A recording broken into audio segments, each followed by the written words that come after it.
റിനൈ ആരോഗ്യ വിചാരത്തിലേക്ക് എല്ലാവർക്കും സ്വാഗതം. അസ്സലാമു അലൈക്കും വറഹ്മത്തുള്ളാഹി വബറകാതുഹു. അൽഹംദുലില്ലാ, നമുക്കറിയാം പരിശുദ്ധ റമളാൻ സമാഗതമായിട്ടുണ്ട്. നമുക്കെല്ലാവർക്കും ഒരു റമളാനിൽ കൂടി ആരാധന പ്രവർത്തനങ്ങൾ നടത്താൻ ഭാഗ്യം സിദ്ധിച്ചതിന് അള്ളാഹുവിനോട് നമുക്ക് തുടക്കത്തിൽ നന്ദി പറയാം. അൽഹംദുലില്ലാ.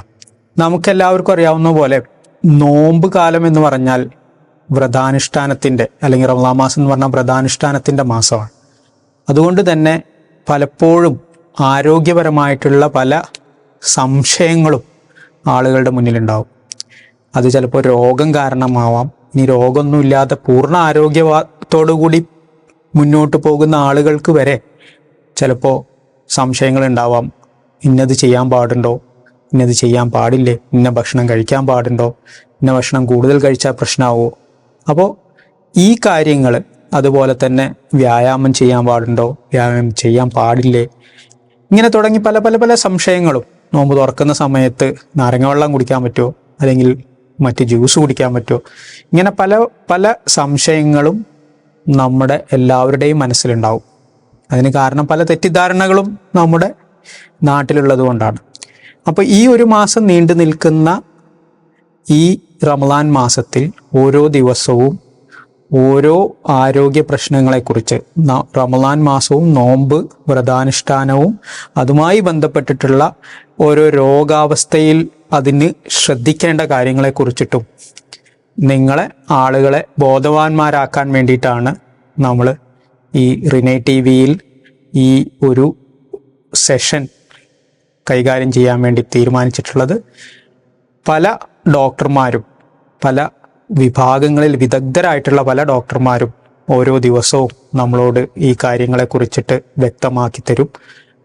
അതിൻ്റെ ഒരു തുടക്കം എന്നുള്ള നിലക്കാണ് ഞാൻ ഇന്ന് സംസാരിക്കുന്നത്.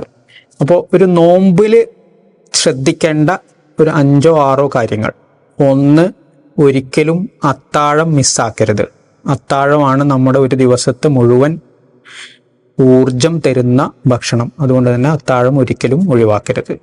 2ാമതായിട്ട് നന്നായിട്ട് വെള്ളം കുടിക്കണം. നമ്മൾ നോമ്പിൻ്റെ ബാക്കി സമയങ്ങളിൽ, നമ്മൾ രാത്രി കാലങ്ങളിൽ നല്ല രീതിയിൽ വെള്ളം കുടിക്കണം. ഹൈഡ്രേഷൻ വളരെയധികം ഇമ്പോർട്ടൻ്റ് ആണ്, പ്രാധാന്യമേറിയതാണ്. നമ്മുടെ ഭക്ഷണങ്ങളിൽ, അത് അത്താഴത്തിലാണെങ്കിലും നോമ്പ് തുറയുടെ സമയത്താണെങ്കിലും വ്യത്യസ്തങ്ങളായ ഭക്ഷണം ഉൾപ്പെടുത്തണം.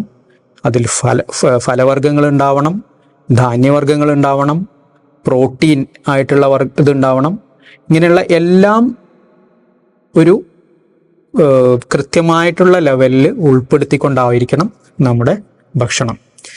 അതുപോലെ തന്നെ നമ്മൾ കംപ്ലീറ്റ്ലി ഉദാസീനരായിട്ട് ഇങ്ങനെ കിടക്കാൻ പാടില്ല. എണീറ്റ് നടക്കണം. കുറച്ചെങ്കിലും ചെറിയ രീതിയിലുള്ള നടത്തവും ചെറിയ ചെറിയ വ്യായാമങ്ങളും ആവശ്യമാണ്. അത് വളരെയധികം ഇമ്പോർട്ടൻ്റ് ആണ്. അപ്പോൾ നമ്മൾ ഈ കാര്യങ്ങൾ, ഞാൻ നേരത്തെ പറഞ്ഞ പോലെ അത്താഴം മിസ്സാക്കരുത്.